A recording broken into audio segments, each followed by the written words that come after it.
اعوذ باللہ من الشیطان الرجیم بسم اللہ الرحمن الرحیم۔ آج جو یہ میں خصلت بیان کر رہا ہوں یہ بہت قیمتی اور بہت مزیدار ہے، کیونکہ امام جعفر صادق علیہ السلام نے فرمایا، عنوان یہ ہے خصلۃ یجب اللہ و خصلۃ ببغضها عز وجل، کہ اللہ کی پسندیدہ اور ناپسندیدہ عادت، کہ یہ امام جعفر صادق علیہ السلام سے اس کو نقل کیا گیا ہے کہ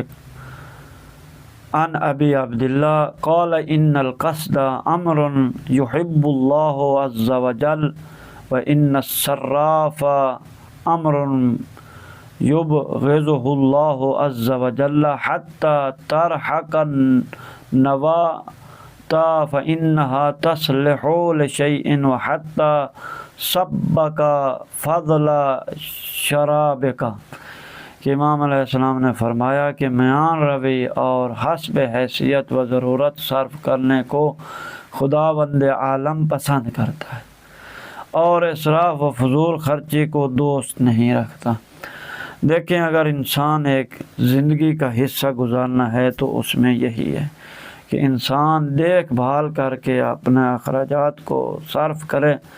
تاکہ وہ اس کو جو ہے خرچ کرنے کے بعد مشکل نہ پیش آئے، اور اگر زیادہ فضول خرچی کرتا ہے تو وہ بھی خدا کو پسند نہیں ہے۔ والسلام ورحمۃ اللہ وبرکاتہ۔